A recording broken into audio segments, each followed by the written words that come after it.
नमस्कार, स्वागत है आप सभी का आवाज समाचार में। मैं हूं आपके साथ कविता थपलियाल। शो की शुरुआत करेंगे सुर्खियों के साथ।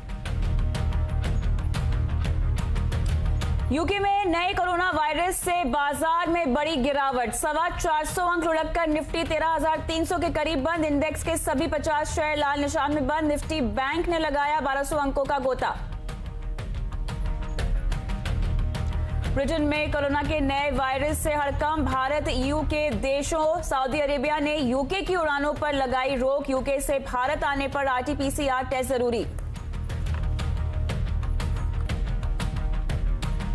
कोरोना के नए वायरस से घबराने की जरूरत नहीं, जनवरी से भारत में लगेगी वैक्सीन। स्वास्थ्य मंत्री हर्षवर्धन ने दिया भरोसा, सरकार की है पूरी नजर।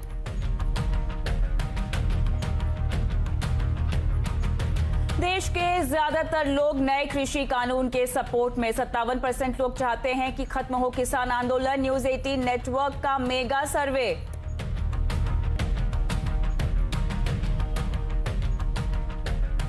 भूख हड़ताल पर बैठेंगे किसान, एमएसपी की मांग का नवीन पटनायक ने भी किया समर्थन।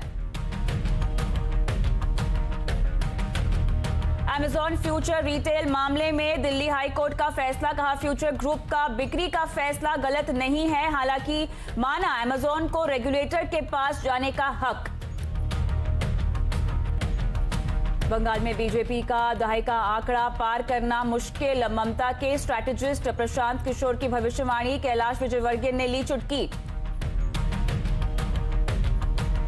कांग्रेस को बड़ा झटका, 93 साल में वरिष्ठ नेता मोतीलाल वोरा का दिल्ली के हॉस्पिटल में निधन।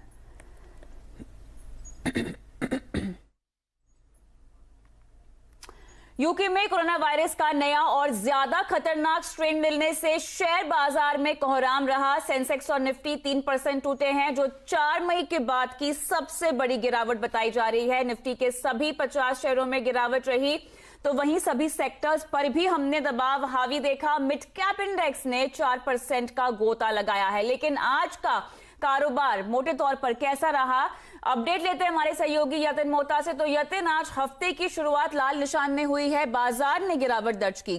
बिल्कुल, और खराब मैं स्टार्ट कहूंगा इस वीक को। और पिछले 6 तेजी के जो सेशंस रहे हैं उसको आज सेंध लगी है। तो कहीं ना कहीं आज की जो बिकवाली थी बहुत जबरदस्त थी। इनफैक्ट अगर आप इसको परसेंटेज टर्म्स में देखें तो मई 2020 के बाद ये सबसे बड़ा दिन है जहां हमने निफ्टी पे इतनी बड़ी मार देखी है। इनफैक्ट अगर आप मार्केट का एडवांस डिक्लाइन रेशियो भी देख लें तो एक बढ़ते हुए शेयर के पीछे 16 घटते हुए शेयर थे। तो मार्केट में जो सेलिंग थी लगभग 2 बजे के बाद बहुत तेज हो गई और उसके बाद हमने बहुत बड़ा मेल्टडाउन आज के सत्र में देखा। इनफैक्ट आज एक ब्रेकिंग न्यूज भी थी कि भारत सरकार ने भी यूके से आने वाली फ्लाइट्स को बैन कर दिया है। और कहीं ना कहीं यूके में जो नया वायरस मिला है, जो स्ट्रेन मिला है नया, उसके कारण ग्लोबली एक चिंता का विषय बना हुआ है, जिससे ईयू के मार्केट्स और अमेरिकन फ्यूचर्स बहुत ही नीचे थे। तो कहूंगा 1100 पॉइंट की गिरावट जो हमने निफ्टी बैंक में देखी थी वो बहुत बड़ी कई दिनों के बाद हमने देखी है। तो यतिन, ये बताएं गिरावट की लिस्ट में कौन आगे रहे, क्योंकि निफ्टी के सभी 50 शेयरों में हमने गिरावट देखी आज। बिल्कुल, तो अगर आप देखें सरकारी बैंकों पे दबाव था क्योंकि पिछले कई दिनों से सरकारी शेयर्स चल रहे थे, तो पीएसयू बास्केट में बहुत सेलिंग थी। अगर आप ओएनजीसी की बात करें तो लगभग 10% की कटौती। टाटा मोटर्स, गेल, आईओसीओ दूसरे शेयर्स थे जहां 9 से 10% तक की हमने इंट्राडे गिरावट देखी। इंडसइंड बैंक की अगर आप बात करें, कैनरा बैंक की बात करें, एनबीएफसीज में अगर आप देखें तो इंडियाबुल हाउसिंग फाइनेंस है, धनी सर्विसेज है, और सरकारी कंपनियों में नाल्को, बीएचईएल में हमने लगभग 10 से 15% के बीच का कट आते हुए देखा। ओवरऑल बेसिस पे अगर आप देखें एफ&ओ में भी तो Tata power, Vedanta, BHEL, PNB जैसे शेयरों ने बहुत बड़ा करेक्शन दिखाया। इनफैक्ट अगर आप 5-7 नाम ले लें जैसे कि गेल, फेडरल बैंक, नैल्को, टाटा पावर, इंडिगो, ये वो सभी शेयर्स थे जिन्होंने फ्यूचर एंड ऑप्शन सेगमेंट में भी 10% का सर्किट लिमिट आज के सत्र में छुआ। तो बहुत गहरा आज करेक्शन हमने आते हुए देखा और 13,500 का जो साइकोलॉजिकल सपोर्ट था निफ्टी पे वो आज टूटता हुआ दिखाई दिया। शुक्रिया इस पूरे मार्केट राउंडअप के लिए। तो हफ्ते की एक तरह से खराब शुरुआत हम कह सकते हैं, लेकिन ब्रिटेन में कोरोना के नए वायरस मिलने के बाद पूरी दुनिया में एक बार फिर से हड़कंप मच गया है। भारत ने भी यूके की सभी उड़ानों को 31 दिसंबर तक के लिए बैन कर दिया है। इसके अलावा भारत आने वाले यूके के सभी पैसेंजर्स के लिए RT-PCR को जरूरी कर दिया गया है। हालांकि एविएशन मंत्री हरदीप सिंह ने पूरी कहा है कि वैक्सीन आने के बाद हालात सुधरेंगे। तो पूरी डिटेल्स लेते हैं हमारे सहयोगी रोहन सिंह से। रोहन, ये बताएं कि यूके के साथ एयर ट्रैवल पर पाबंदी जो लगाई गई है, क्या कुछ सामने निकल के आ रहा है? ताजा अपडेट क्या है? जी, जो पाबंदी लगाई गई है 22 तारीख की मध्य रात्रि से लेकर 31 तारीख की मध्य रात्रि तक फिलहाल ये बैन लगाया गया है। और इसमें किसी भी तरह की दोनों ही साइड जो फ्लाइट्स हैं उनको फिलहाल पूरी तरह से रोक दिया गया है। उसमें 22 तारीख की मध्य रात्रि के बाद कोई फ्लाइट ना तो आ सकेगी ना जा सकेगी। जो फ्लाइट ट्रांजिट में है या जो फ्लाइट्स अभी आ रही हैं उनके जो पैसेंजर्स हैं उनको RT-PCR टेस्ट करवाना पड़ेगा। ये मैंडेटरी किया गया है। लेकिन उसके बाद से अगला कदम क्या होगा, 31 तारीख के बाद क्या होगा, इस पर सिविल एविएशन मिनिस्ट्री के सूत्र जो है वो कह रहे हैं कि जो वायरस की स्थिति है, जो नया स्ट्रेन आया है, उसकी स्थिति को देखने के बाद ही कोई फैसला 31 तारीख के बाद किया जाएगा। लेकिन अभी जो है भारत ने Canada, Germany, France, Netherland, Belgium, Denmark जैसे जो देश हैं जिन्होंने पहले ही यूके से फ्लाइट को हॉल्ट किया है, उस लीग में भारत शामिल हो गया है और भारत ने भी ये जो है बैन फिलहाल लगा दिया है। कुल मिला के अगर हम आपको बताएं कि 40 वीकली फ्लाइट्स हैं यूके से भारत की और अलग अलग शहरों में है। दिल्ली, मुंबई, बेंगलोर, कोलकाता, अहमदाबाद जैसे शहर हैं जहां पे फ्लाइट्स आती हैं। इनमें सबसे ज्यादा एयर इंडिया की फ्लाइट्स है, इन सब पे असर होने वाला है। तो इन पे बहुत सारे जो स्टूडेंट्स हैं या जो बिजनेस वर्क के लिए जो लोग आना चाह रहे हैं, मुख्य रूप से ये लोग थे जो कि इस वक्त छुट्टियां मनाने वापस आ रहे थे, तो इन पर असर पड़ने जा रहा है। फिलहाल 31 तारीख तक किसी भी तरह की फ्लाइट मूवमेंट यूके से भारत के बीच नहीं होगी। चलिए, 31 दिसंबर तक जो है फ्लाइट्स बैन का फैसला। शुक्रिया रोहन तमाम डिटेल्स के लिए। तो ब्रिटेन में कोरोना के नए बेकाबू वायरस से सख्त लॉकडाउन लगाया गया है। यही नहीं, EU के देशों ने ब्रिटेन की सभी फ्लाइट्स पर भी बैन लगा दिया है। डिटेल्स के साथ जुड़े हैं लंदन से हमारे सहयोगी संजय सूरी। तो संजय, ये बताए कि आखिर जो नया स्ट्रेन बताया जा रहा है कोरोना वायरस का, लोगों में काफी डर होगा, क्या हालचाल है वहां पर, क्या ताजा अपडेट है इसको लेकर? तो भारत ने भी ब्रिटेन से फ्लाइट्स पर बैन लगा दिया है। ये बैन मंगलवार की रात को लागू होगा और प्रश्न जरूर उठता है कि क्या इसे पहले लगाना चाहिए था। देखा जाए तो नेदरलैंड्स ने संडे को ही बैन लगा दिया था, तो भारत का बैन उसके 3 दिन बाद आ रहा है। इस दौरान कई हजार यात्री भारत पहुंचेंगे ब्रिटेन से और प्रश्न उठता है कि उनमें कुछ ऐसे भी लोग हैं क्या जो अपने साथ वायरस लेके आए और फिर फैला दें। और प्रश्न ये भी उठता है कि भारत उन पर किस प्रकार की निगाह रख रहा है। यहाँ ब्रिटेन में हालत गंभीर हुई जा रही है। फ्लाइट्स पर तो जो बैन लगा सो लगा, साथ में ट्रकों पर भी बैन लग रहा है और रोजाना इस सीजन में 10,000 ट्रक ब्रिटेन पहुंचते हैं यूरोप से खाना और अन्य एसेंशियल सप्लाईज लेके। तो यहाँ ये अब भय पैदा हो गया है कि खाने की कमी ना हो जाए, दवाइयों की कमी ना हो जाए। साथ साथ वायरस बहुत तेजी से फैल रहा है। हेल्थ मिनिस्टर ने कहा है कि आउट ऑफ कंट्रोल हुए जा रहा है, हॉस्पिटल्स फुल हो रहे हैं। कई हॉस्पिटलों से पेशेंट्स को वापस भेजा गया है क्योंकि वहाँ पे जगह ही नहीं है, अन्य हॉस्पिटल उनको फिर ले जाना पड़ा।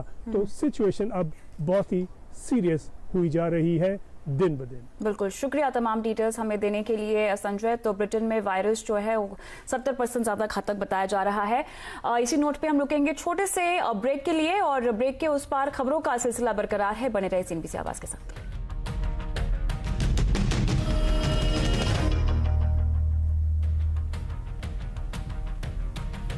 अब बात करेंगे कृषि कानून और किसान आंदोलन पर सबसे बड़े सर्वे की। नए कृषि कानून पर न्यूज 18 नेटवर्क ने देश के 22 राज्यों के एक सर्वे जो है किया है और सर्वे के मुताबिक ज्यादातर लोग नए रिफॉर्म से खुश हैं और चाहते हैं कि किसान आंदोलन खत्म किया जाए। सर्वे की हाइलाइट्स जानते हैं हमारे सहयोगी असीम मनचंदा से। तो असीम, ये बताएं कि सर्वे में कृषि कानून को लेकर आखिर क्या अहम बातें निकल कर आई हैं? देखिए, जो हमारा न्यूज 18 का नेटवर्क है उसने एक सर्वे जो कराया था देश के 22 राज्यों के अंदर हाल को पता करने के लिए कि जो नए कृषि कानून सरकार लेकर के आई है उसको लेकर के किसानों का क्या रुख है, लोगों का क्या रुख है। तो उसमें मैं बता दूं कि सर्वे में 12 सवाल जो है पूछे गए थे। खासतौर पे सबसे पहला सवाल यही पूछा गया था कि कानून को रद्द करने की मांग से आप सहमत है या नहीं है। तो 47% लोगों ने कहा कि हाँ, कानून जो है वो रद्द होना चाहिए, जबकि 53% लोगों ने कहा कानून को जो है वो रद्द नहीं होना चाहिए।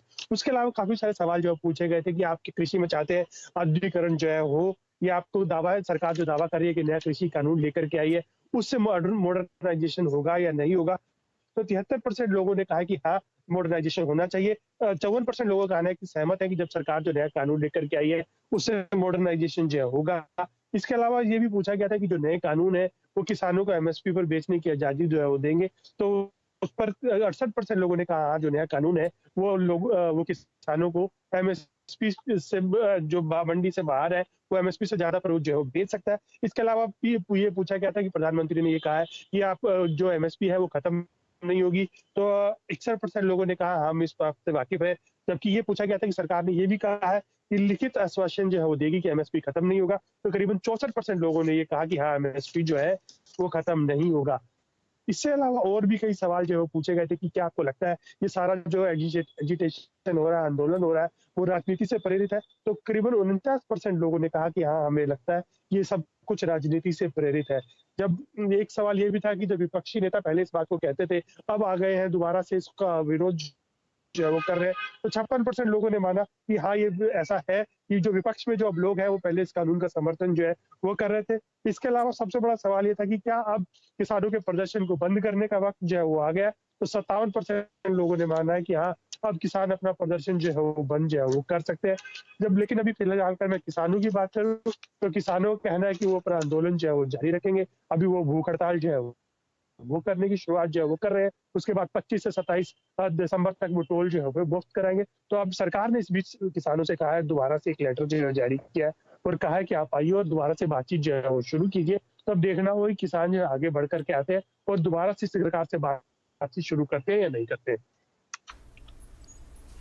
चलिए, शुक्रिया असीम सर्वे की पूरी हाइलाइट्स यहां पर बताने के लिए।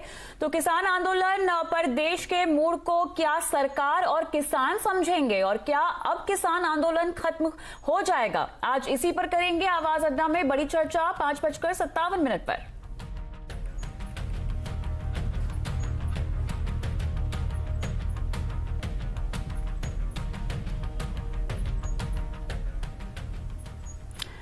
सीएनबीसी आवाज और नेशनल स्टॉक एक्सचेंज लेकर आए हैं एक स्पेशल कैंपेन इन्फॉर्म्ड इन्वेस्टर, निवेशकों में जागरूकता बढ़ावा देने की एक खास पहल है ये। जिस तरह हम अपने बच्चे के रिपोर्ट कार्ड पर हस्ताक्षर करने से पहले उसकी जांच करते हैं, उसी तरह एक समझदार निवेशक को भी किसी भी डॉक्यूमेंट को साइन करने से पहले उसे पढ़ लेना चाहिए।